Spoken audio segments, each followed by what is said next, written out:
All right, so let me know if you get pinged. It's connecting, it says now. It says live on Facebook. There we go. Okay. Painful. Got it? Now I got it. We got it. That's a good thing. Okay. And it's on Facebook. Yep, it's on. What's Yep, up? it just popped up. Yep, it notified me. Beautiful. Almost there on my end.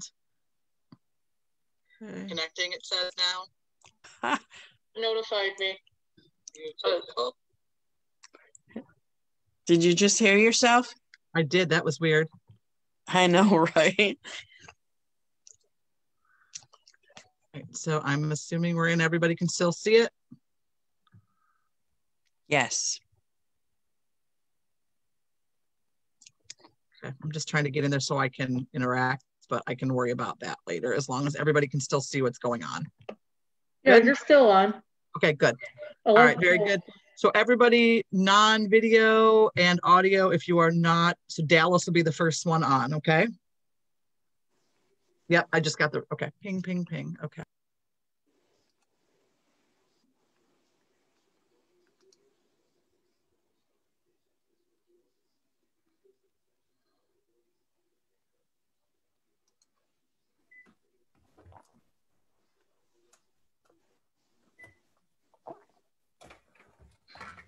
Welcome to Inclusive Theater of Western New York's reading series in a presentation of 3 short plays by Vale Vonn and Baroness Vonn Smith.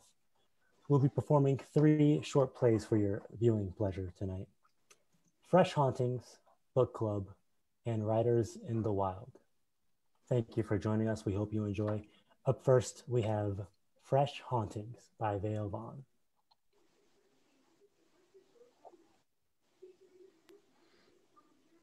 Good evening, everybody. My name is Amy Levesque, and I am the director of Fresh Hauntings, Pandemic Edition, A Play in 10 Minutes by Vale Vonn. The characters tonight are Dusty, played by Mike Kowal, Richard, played by Dallas Taylor, Star, played by Jessica Levesque, Ben, played by Quentin Gray, and our trusty police officers, Heather Benson and Justin Chorte. Our play opens with a YouTube type show intro.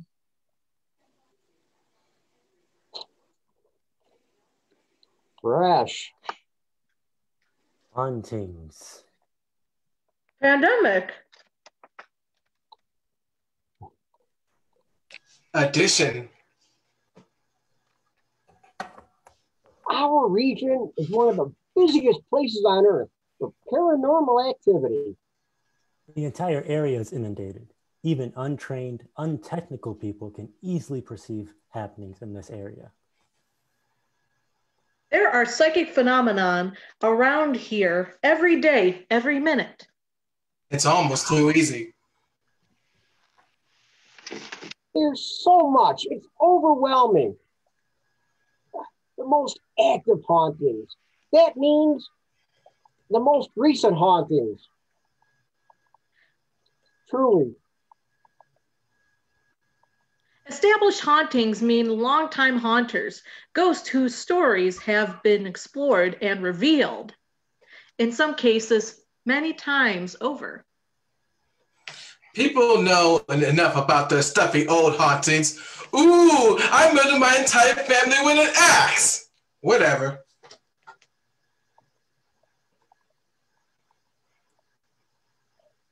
We want the most restless hauntings, the most active hauntings. That means the most recent hauntings.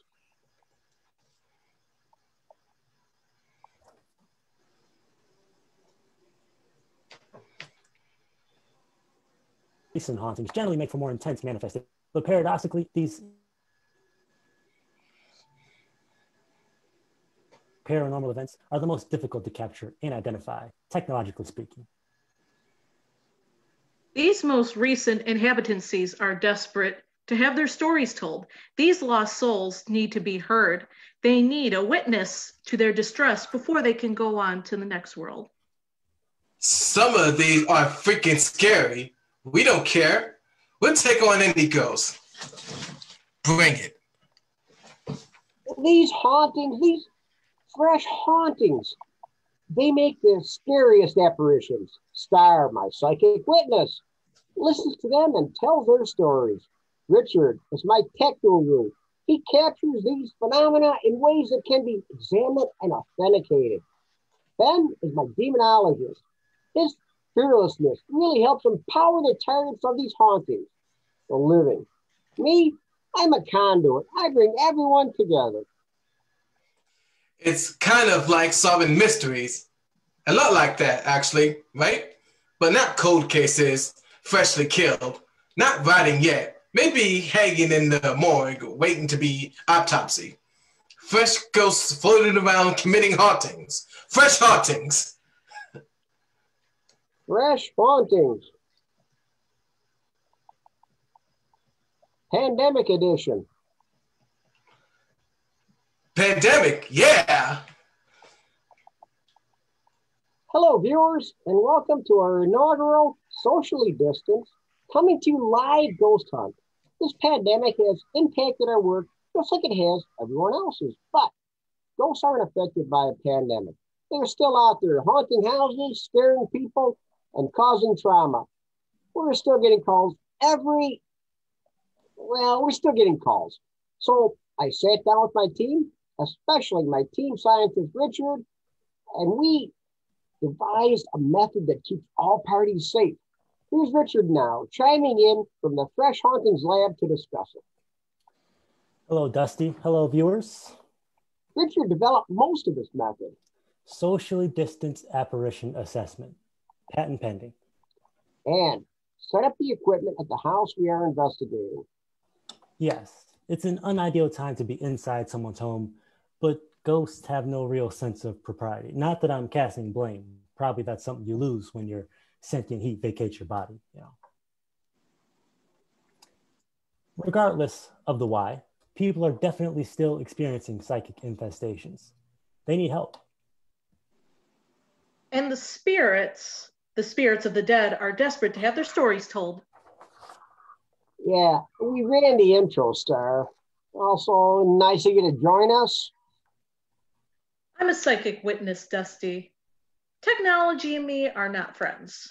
You're blaming your computer. I had technical difficulties. You used to blame the traffic.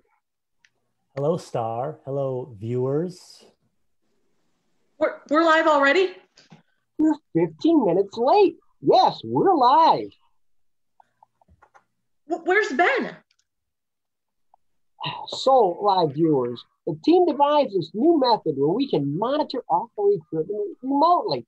And tonight is our maiden voyage, so to speak. The homeowners are away for the night. I went in earlier to set up some cameras, of course. Also, the DVRs, EMFs, EVPs, and FLIRs. I set RFGs only in the upstairs rooms. The S17s or the X13s? The 17s. The 13s are more sensitive, but I don't trust the 13s unmanned. And if they alarm, they throw EMF, which obviously throws everything off. Obviously. Continue. That's it. I played with the laser grid, but the contrast wasn't reliable. I feel like we're missing something. We're missing Ben. Nope.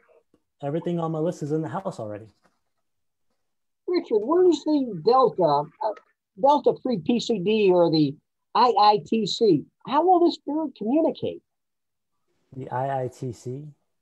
You'd better off putting a Ouija board on the floor. You invented it. You forced me to. How do you force? Richard, where is it? It's right here. It's safe and happy, and also a complete pile of crap. Viewers, listen, all the equipment is set up. No, it isn't. And we will now take you live to the house. Where are the other cameras? We only have 3. There were supposed to be 7. We only own 3. We own 9. We only own 3 that work. Ben! I don't know where Ben is, Star. Maybe he's having technical difficulties too. No, look! In the basement! It's Ben! Ben, what are you doing? Investigating paranormal activity. What are you doing? We're not supposed to be in their house. Oh no, it's cool. This is a house from my childhood. We're investigating your childhood home? That explains a lot. Well, no, not the actual house that I grew up in, no. A house you spent a lot of time in, your grandmother's house, or... Your bestie's house. Well, no. Actually, this house we all thought was haunted growing up. We walked past it every day on our way to school, and Wow, a neighborhood legend from one of our own that we now have the chance to prove? That's the making of a good face tube. But we're supposed to be doing everything remotely. The governor has not allowed paranormal investigators, Ben. The contract the owner signed said we wouldn't be in their house, except for Richard, who wore a hazmat suit. With scuba. oh, good news on that. The owners are gone. The house has been foreclosed on. So. Okay, no, deal breaker. Foreclosures are loaded with emotive trauma.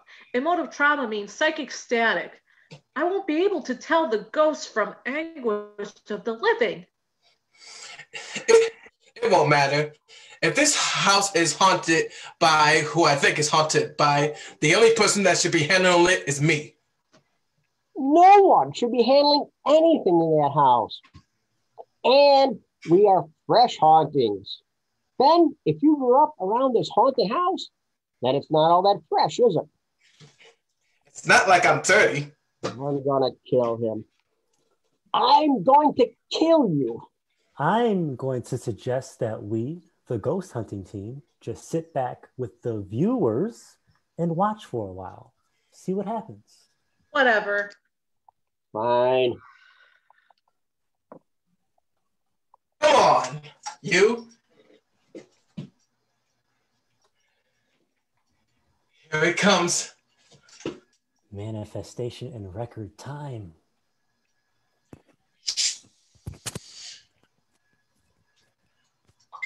I'm ready for you.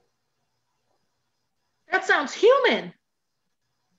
You just said you couldn't tell. No, I mean, that sounds like an actual human being. Like the...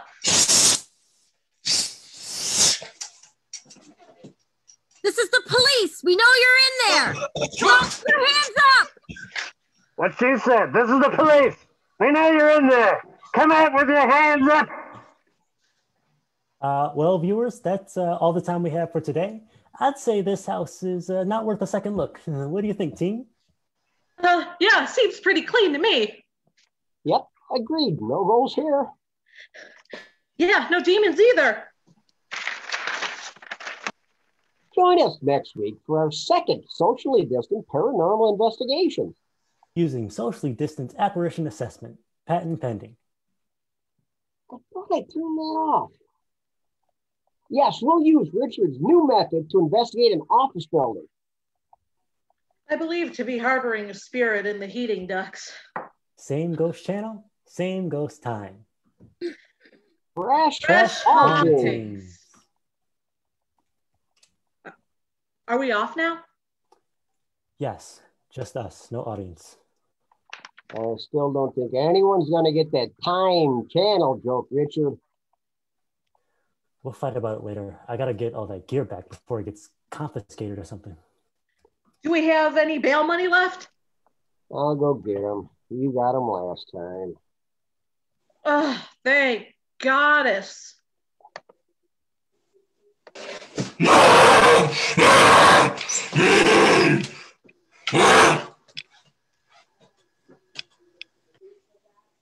Bravo, bravo. Great job, guys. My name is Chris Barker, and I will be the director of the second play this evening. The play, titled Book Club, was again written by Vonn. Our actors this evening are Christian Hall, who will be playing Marlon, Marianne Reisdorf, who will be playing Dana, Madison Sedlor, who will be playing Kyle, Kat Kwiatkowski, who will be playing Austin, and Heather Benson, who will be playing Sheridan.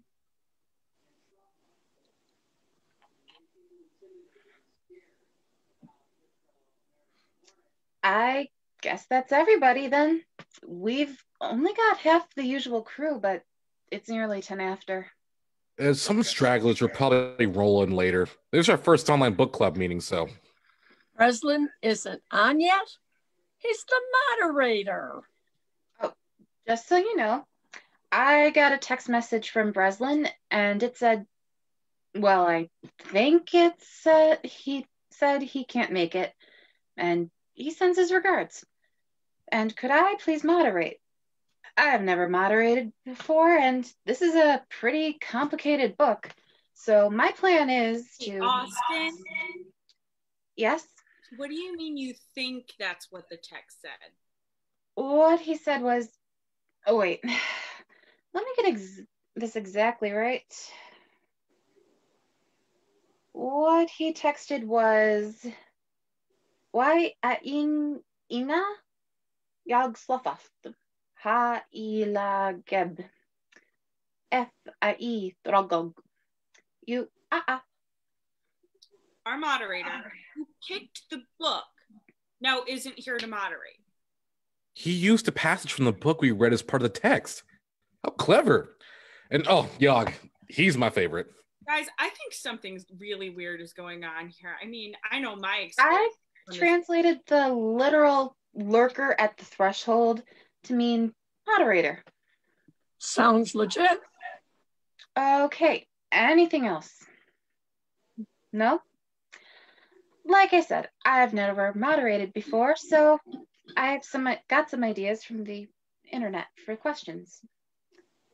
Let's start with overall impressions. Did this book really speak to any of you? Yes, literally. And I don't mean that I listened to the audio book version. Oh, I tried the audio version, but my cats lost little kitty minds every time. Started hissing and got all big. I had to use headphones or just, read it. This was not that.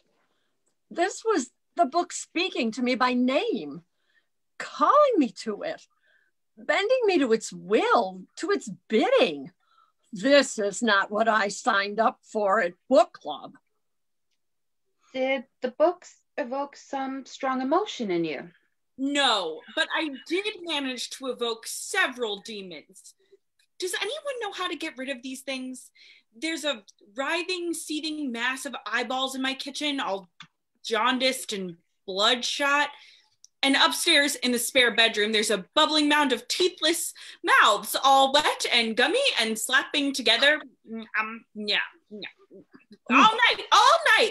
And in the basement, a writhing, teething grind of mouths that have teeth. Oh, such terrible teeth, bent and broken, missing and rotted, double rows, sharpened points. Is she cutting out on you? She's cutting out on me. My neighbor, not the next door one, but the guy next to him, turns out he's a theology instructor at the university. Shows up on my doorstep, his eyes wide, face pale, his voice hoarse. "You've got to stop," he said. He hissed. "Stop that chanting," he demanded. "You want to destroy the world?" I can't hear him at all. He said something, other stuff too, but then he started bleeding from his ears. I sent him home to call himself an ambulance because I wanted him to get help, but I needed to deal with the seething, teething, bubbling masses of horrible disembodied parts that are now infesting my home. Kyle, I think you're muted. They're not demons. Maybe they're just monsters. I'm no occultist, but I think... Kyle, I think you're muted. Does anyone want to discuss a chapter or perhaps a passage that made you angry or sad in some way? I'll go. I love this book. All the characters were compelling. I thought the blending of prose with poetry was really interesting. It gave it like texture. And what an imagination. I never knew what was going to happen next. It was like reading Arabian Nights or something. I did think the section on the Antarctic ran a little too long. I mean, we're reading about all these cool monsters and then bam, suddenly we're reading James Michener's Antarctica. Well, what about that whole business with the asterisks? That felt contrived to me. Oh, definitely. Oh, some things are just too horrible even for this mad man to write. Ooh, oogity boogity. That was a little cheesy. Pulled me right out of the book. To be honest, that's when I quit reading at that point. Liar. You didn't read this one either. Plus, you hate everything anyway. So, you seem to be saying that you didn't like the book. Can you share with us why?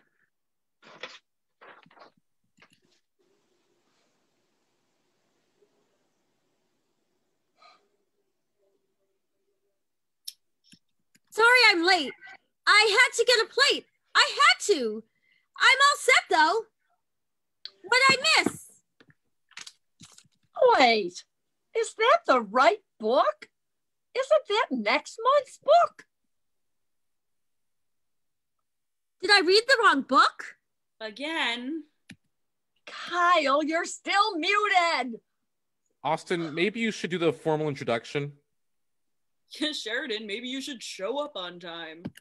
Rude. You can hear me? You just said you couldn't hear me.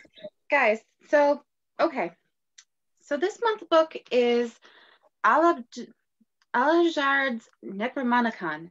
It was Al-Ajard's only book, but it's at least 1,027 pages long. That's not even as long as Lord of the Rings. But was Lord of the Rings written by hand on creepy parchment? The originals were handwritten on scrolls of dubious materials preserved in codexes.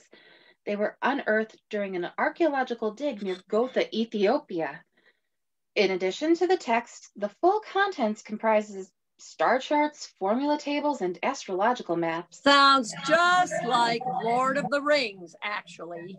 Maybe Tolkien was less original than people say. No, I read Lord of the Rings 3 times. No demons showed up any of those times. No demons, no monsters. I even listened to the audiobook, an actual recording of someone reading the Lord of the Rings, not the book itself crooning and chanting and gobbling at me on his own accord. And oh my God. Guys, the 3 seething, bubbling masses that have taken up putrid residence in 3 separate areas of my home, they have all seethed towards each other, to each other.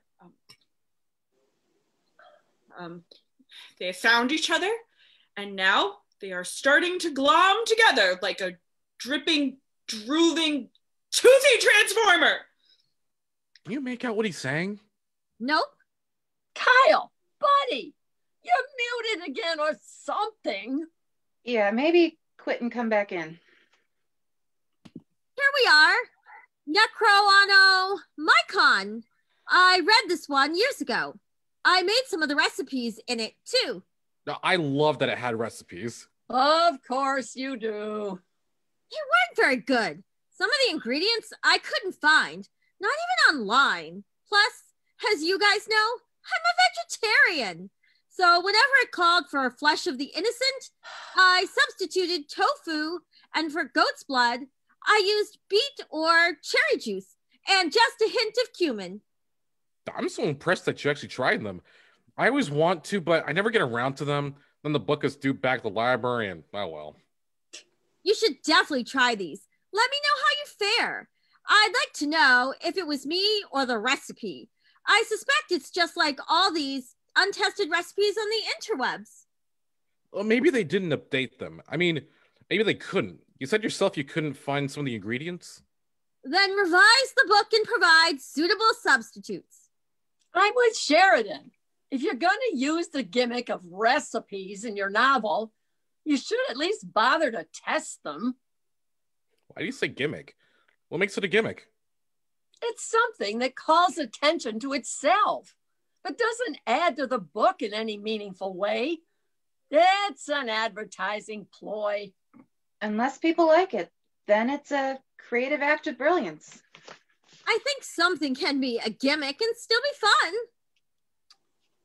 Yeah, me too. I thought it would have been cool if the book had come with a soundtrack. Oh, that would be great. What band would you use, though? What style of music, even? I mean, even the... Oh? It is one. Things that have learned to walk that ought to crawl, and things that have learned to crawl that ought to remain forever on the ground.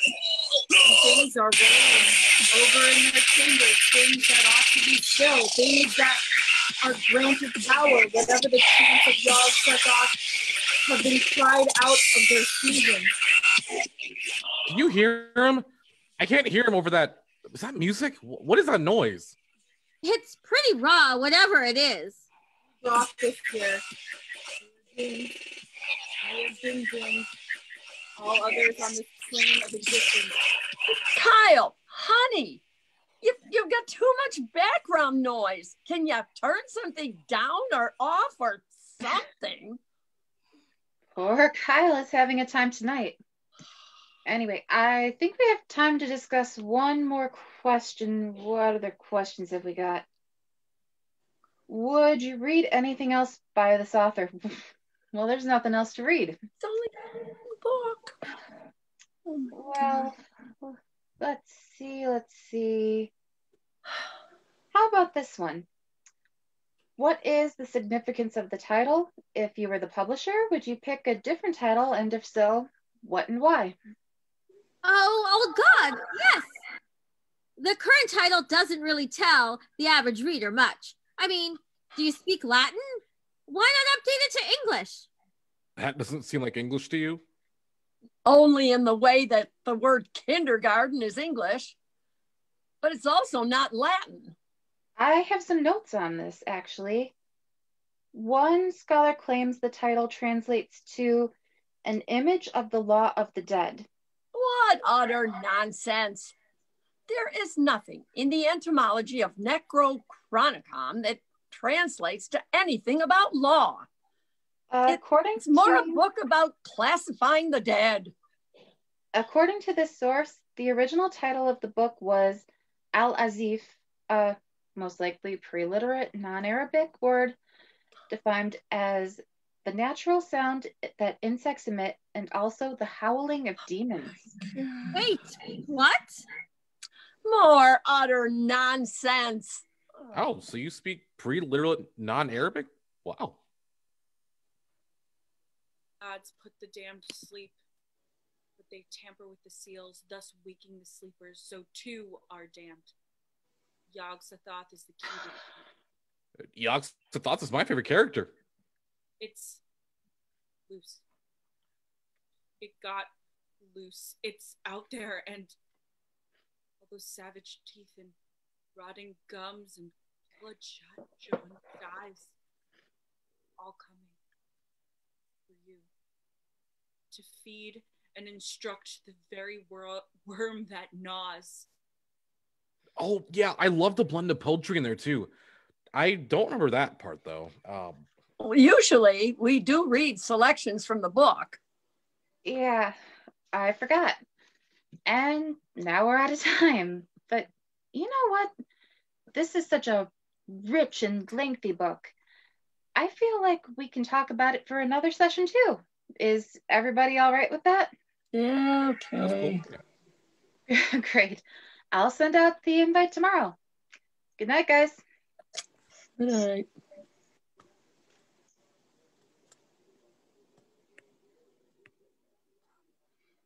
Their hands were at their throat, but you did not see them.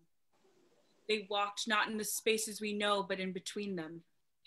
Serene and unsuspected, with no form in this dimension, they have waited long and patient on the time and stars fixated. For this exact horrific moment when the gate of infinite sides will open, and that which claws at the barrier will be freed.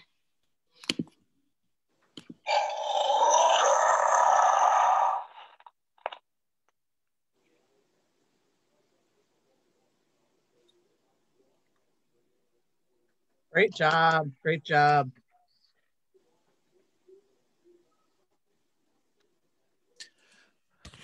Yes, thank you very much. That was a very good job. Great work, guys. I'm Virginia Brandon, and I've directed Writers in the Wild, and that is by the amazing Baroness Vonn Smith. The characters are Jordan, played by Andrew Zakari, Dr. Sutton, played by Queen Robinson, writer number 17, Justin Shortay, writer number 11, Jesse Pierce, and writer number 142, James Barkham. And here we go, Writers in the Wild. Howdy, folks. Welcome to Writer Kingdom. If you're new to the channel, my name is Jordan. In today's video, we are talking about Writers in the Wild. I have a special guest for you today, Dr. Sutton. Dr. Sutton, thank you for joining us. Hello, Jordan. Nice to be here. Dr. Sutton, your claim is that despite all appearances, writers in general and novelists especially are actually endangered. Well, yes, and playwrights as well. They're not cute and fluffy like novelists, but we need them. Let's start with the other writers, the ones we might encounter in places like blog posts or open media platforms. These aren't the wild writers of the past, but they're not tame either, not the domesticated writers. Correct. I wouldn't call them domesticated, no. Definitely not tame. Taking even an essayist into your home to feed kibble and snuggle is dangerous, let alone a novelist or a playwright. How about a blogger? Bloggers are raised as kids are fine, but if they get outside, they easily go feral within weeks. If you see Fair writers of any kind, just leave them be and enjoying on their terms. Fair enough. I know many viewers will be sad to hear it, though. So, are bloggers domesticated, if barely, but are novelists and playwrights? They're still quite wild. They're not primed for easy domestication. You have some footage. I do. This is a wild writer. Our favorite here at Writer Kingdom. This is writer number 17. We have been following him for about 7 years. And I chose this clip because it displays several of the most traits of wild writers in less than a minute. He appears agitated, angsty. He's just gazing into the chilled feeding station. While writing his novel, and this one is a novelist, he made the trip to the chilled feeding station at least once an hour. Oh, now he's rifling through the enclosed platform feeders. Yep, he'll start at one, move to another, and then go back and forth. Oh, he found something. Always does, despite no changes made to the stations between visits. And now you'll see. Aw, he's eating over the sink. The poor thing. Exactly. So we don't think that he's hungry. And every writer we have studied does this. Is it boredom? No, it's more of a break with reward. For completing a chapter or something. Or just a scene. It seems a way for them to shift gears mentally. If I had a snack every time I needed a shift in mental gears, I'd be as big as a house. Agreed. I'd go into a diabetic coma. I don't see any coffee in this footage. I thought writers needed that. Like pandas need bamboo. Yes, coffee is one of the few things that writers will consistently leave their dens for. Often they'll seek it at hay feeding stations. Fascinating. In fact, See? Ah, and off he goes, yes, with his laptop and his wallet. Didn't even change his clothes. Nope. So, did you track him? Yes, we did. He walked. Ooh. Yes, he walked, and not even to the closest coffee shop, but nearly a mile to a more spacious cafe with smaller tables. Perfect place to be, I would think, for hours even. And without being spoken to or otherwise impeded upon, exactly. A space where they can talk to themselves and it's not weird or outrageous. I mean, they're not perceived as a threat in these environments. Sure. Whereas if this writer number 17 wandered into the chop house dressed like that and started talking to himself, he'd be trapped and removed. Hopefully relocated, not exterminated. Hopefully. Is a cafe the place that a person is most likely to spot a writer? Absolutely. Cafes are the section of the Venn diagram where writers and we overlap. There you go, viewers. If you are interested in spotting a writer in the almost wild, visit a cafe. But for now, we do have some more footage of wild writers to ogle. We certainly do. Here is writer number 11. Aww. She's one of my favorites, and this is probably my favorite footage. It's so raw. There's no electronics, just primal thinking, envisioning a plot or maybe a character. You are actually witnessing a concept being forged in this footage. And then, oh my gosh, she's writing in a notebook. Now that is just adorable. Amazing, right? Do they all revert to a pen and paper, maybe for a first draft?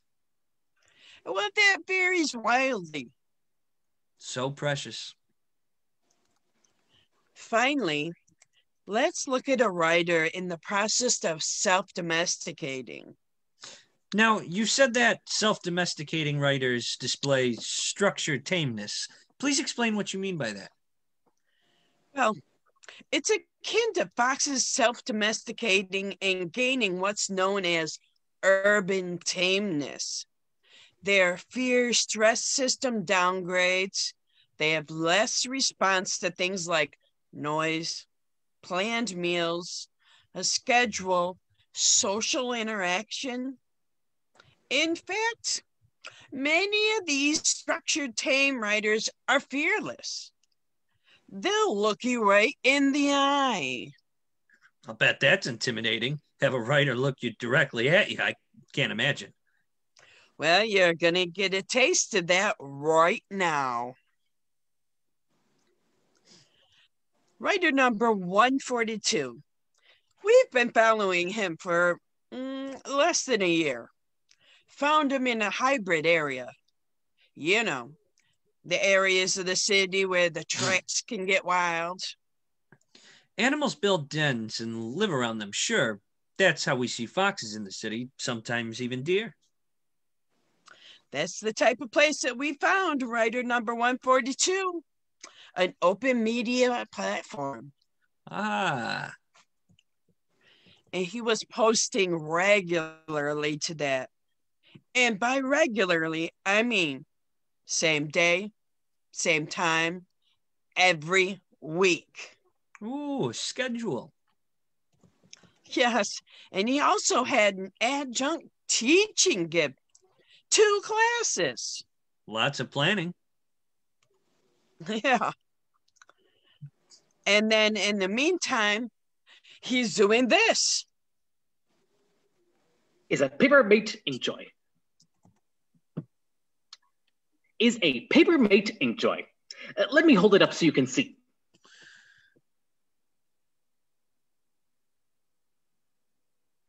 This is my favorite pen right now. It's got a unique shape. It's a triangle, actually. I don't know if you can see that.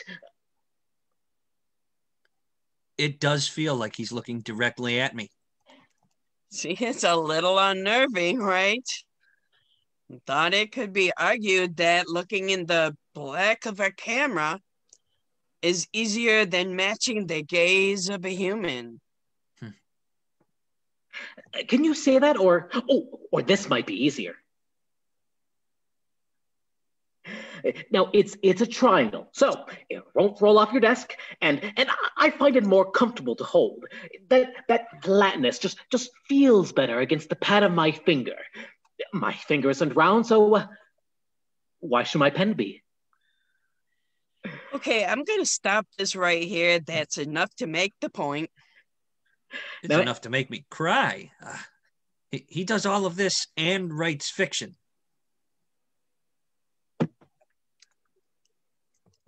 How do they go from lying in bed and imagining other worlds to reviewing pens and they use to write with them? Though I've never seen those pens before, they do look nice. Well, this is adaptability. It's ugly, but it's what takes to survive now that we've destroyed most of their natural habitat. Brick and mortar bookshops are increasingly spare, and being a creative writing professor no longer guarantees a decent wage. I'm told university writing departments aren't the pristine wilderness of the old either. No, it was once common for teachers to have only afternoon classes. That way they could stay up all night writing or use their mornings. They had summers off to write, but now they're scheduled without regard to their needs and typically have to work through the summer. What do you see as the impact if we lose this species? Well, I don't think that we're going to lose them completely, but all of the self-domesticating is a real possibility, which puts our art form at stake. And all this structure and hustle that you're seeing here, imagine that being carried into a novel. Imagine it being staged as a play. It'd be the most boring thing ever, and formulaic, and what are they called? Ink joy? Well, it would be, and that's no good. We all benefit from a well-written literary book, even if we're not the ones to read them. Somebody is reading them and taking those ideas out in the world, and those ideas move us forward. Let's close on a positive note. What can we do to help these wild writers? Work to keep the small cafes open. Give the writers a wide berth. Mostly they just need time and privacy. Even the self-domesticated writers. That's a trait that does not leave them. And you can also support them directly. Really? Yes. Leave snacks and coffee during the winter. Buy their books. Put good reviews online. Scream bad ones into your pillow. Attend a play. And at the end of it, yell, author, author. Just don't yell fire. Not unless you want to be relocated to a cage. Dr. Sutton, thank you so much for your time. You're quite welcome, Jordan. That's it for this video. I hope you enjoyed it. Thank you so much for watching, and consider subscribing if you haven't already. We'll see you soon in another video. Oh, and if anyone knows what writer number 142's pens are, please leave a note in the comments. Until next time, goodbye from Writer Kingdom.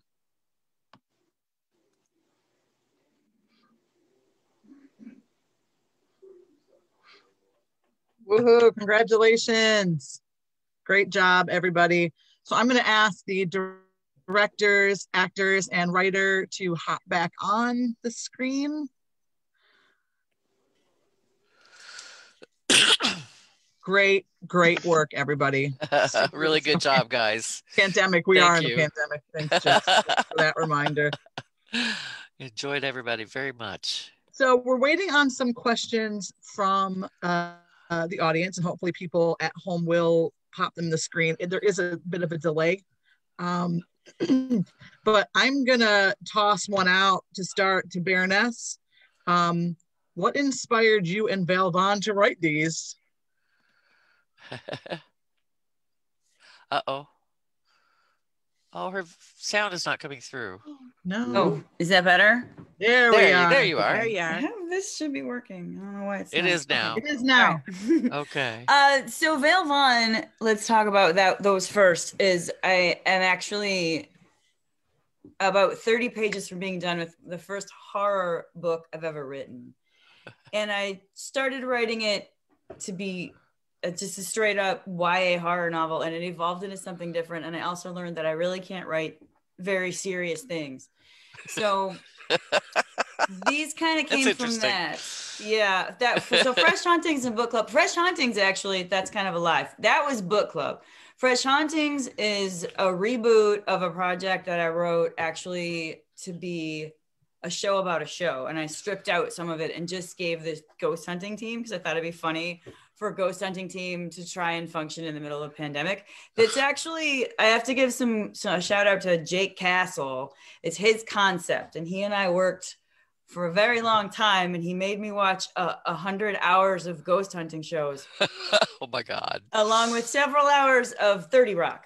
So, which again, that part was stripped out, and but I kept I just thought it would be funny. I thought it was a funny idea. And I wanted to write plays that were specifically for the medium, because the medium is not great for theater. And there's a lag between when somebody stops talking and you finish hearing it. Yeah. But so I thought, well, if I put something that's intended to be on these platforms anyway, it'll feel more natural, maybe. So that was part of what that was about. And then Writers in the Wild is just, it was obviously based on Mutual of Omaha's Wild Kingdom. And the idea that we're just we're weirdos. Writers are weirdos. And I don't think most people really know how to deal with us. So but I also do think that we don't make a living. I don't know. I know 2 people who are making a living as a writer, and I know hundreds of writers, literally. So, but it's really, I mean, they're all kind of fun and fluffy. They're not, I think. Lovable, though. Don't leave out the lovable. How long did it take you to write each one? I know they're 10 minutes, but it's obviously more of an arduous task than that. There's a famous quote by Mark Twain of, sorry, I wrote such a long letter, I didn't have time to write a short one. So, I mean, Fresh Hauntings was the easiest because the characters were so ingrained in my head. And I mean, the plot was new, but the characters themselves were not in the intro, which is a good minute or 2 of the 10 minutes is the beginning of that. So that was pretty quick. That one probably took me 2.5 weeks. And then I sent it for review and got some feedback and sent it back. So I'd say maybe 3 weeks altogether. Book Club, I wrote, hated it, rewrote it, hated it, wrote it again. And it actually had started as a completely different play. Oh, wow. And it became a play about what would happen if your book club read the Necronomicon. Yeah. Which I was laughing the whole time. It just kills me. You guys did a fantastic job. They did. It was so funny. It was so good. The woman who played Kyle, you're just perfect. And I think that was a hard role. And I'm like, I don't know, because I wasn't able to be at those rehearsals. And I was worried because I'm like, it's supposed to be camp, but she needs to be serious. And it was perfect. It was exactly what I envisioned. But yeah, that one probably took 3 months altogether, back and forth and changing. And I hate this and let's start over. But I really like the finished product. So. Yep. Very good.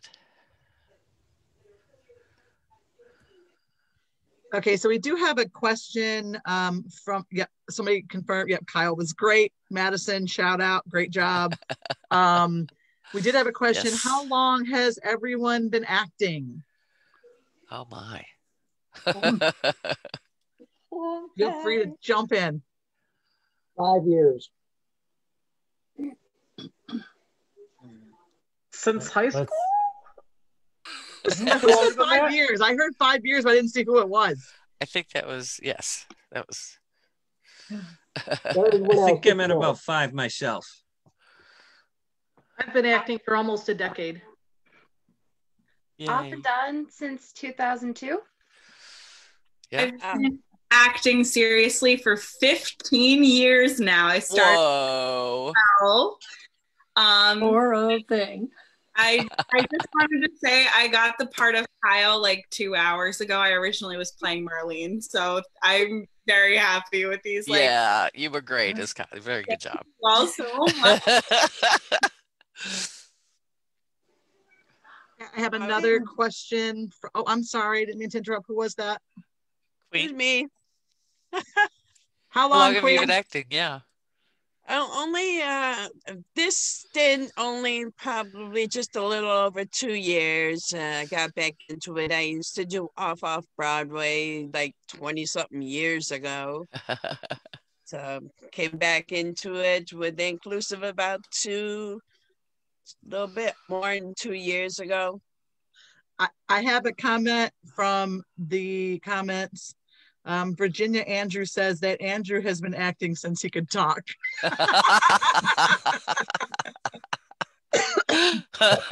There you go. So that's my mom. If anyone was wondering, that'd be how that came in. So. That's terrific. I have 2 more that came in. So in book club, the text definitely sounded Lovecrafty, which was great.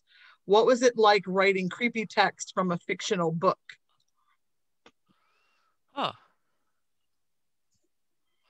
Oh, there you go again. There she is. The Necronomicon was Lovecraft invented it, right? So, and I never thought I would write in his world because I didn't really love it before.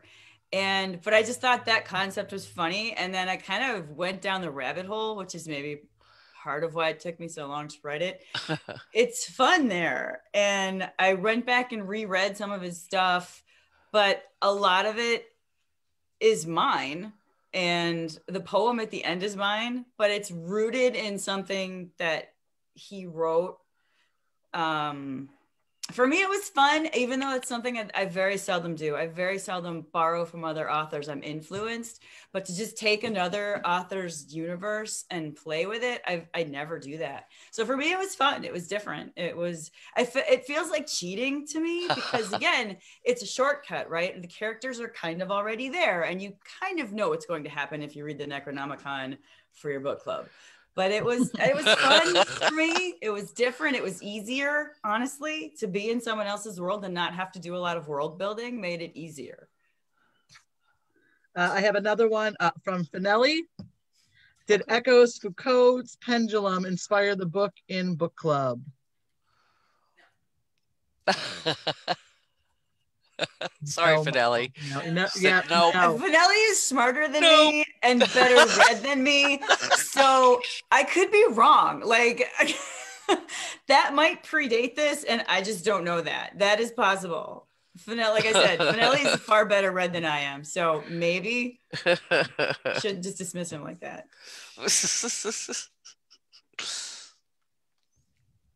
That's hilarious. Well, that's hilarious. And I wish I could get him in here because I'd have him come in here and we'll banter. Definitely. He's funny. Well, I just want to echo what everybody has said. Like the plays were amazing. The performances were amazing. I loved how everything tied together, up until I think it was Thursday night. We didn't even know what order we were going in.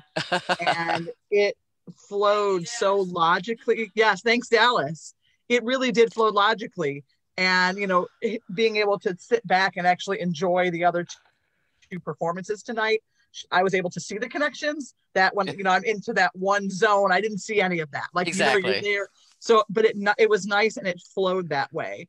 And I would never have known, these feel like they have been written forever. Like you've kept polishing, gone back. They're really solidly written. and they were super fun. And I would love, like, especially the ghost one. I mean, can you imagine seeing a full length? Oh, it would be when great. you can get off of Zoom, right? Like, but super great job, super great performances. You know, kudos to my co-directors that did their plays, and everybody who worked behind the scenes. Everybody worked really hard the past few weeks. So very great job.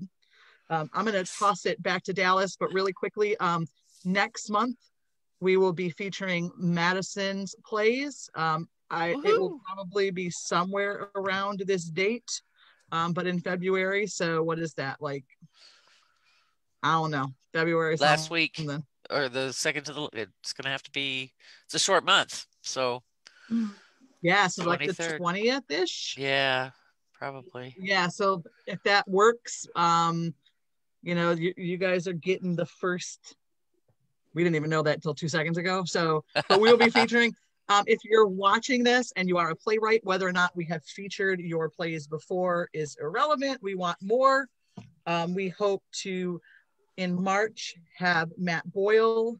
We have 3 more of his plays to produce. So our aim throughout this, and which is what we started, we've been doing this now almost a full year.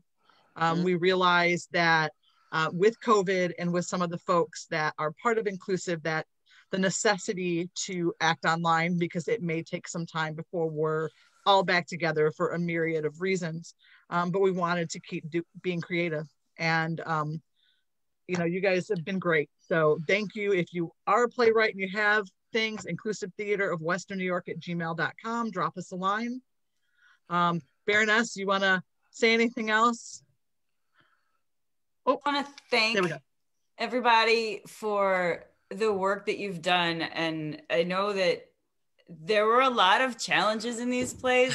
Like I said, I didn't really appreciate that until I think we started producing them. And there's a lot of blocking, and there's some technical stuff with cameras that need to go on and off, and people that can't be in the scene at certain times. And it was all handled really well, I thought, especially in such a short time.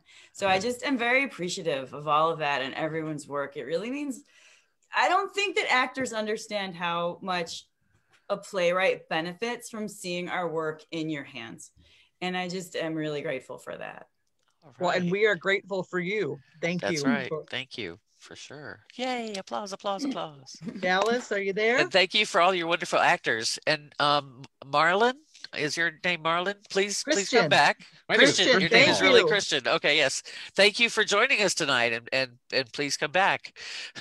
Everybody did fantastic. And I would love to work with any and all of you again. Great job, everyone. Really great. You want me to close out? You got it, sir. Alrighty, it is now 9 o'clock. Do you know where your children are? I don't. Thank you again to our playwright, Vale Vonn, Baroness Vonn Smith. Thank you again to our actors, our performers. Thank you again to our directors. And thank you again to our viewers. And thank you again to the arts and theater. This has been Inclusive Theater of Western New York's reading series, brought to you on a Saturday night. Bills. Yay, thank you. Thank you, Justin, even in your car. Go Bills. All right, go Bills. Yes. Go Bills. All the positivity to the Bills. Go Bills. Go Bills. Super Bowl. The Super Bowl is literally my birthday, so I want the Bills to make it and win. Yeah. Well, that would be, yes, that would be excellent. Well, let's sing her out, because her birthday is tomorrow. Oh, no. Super Bowl. Next one? Not the next one, the Super Bowl. Oh, okay. Yeah, Super Bowl is my birthday. Yeah. We will meet to sing on your birthday. Okay. When we're in the Super Bowl. Yes, we will. That sounds good. Absolutely. Okay. Thank you all for joining us. Good night. All right. Good night. Good night. Good night. Go Bills. Much love. Huh.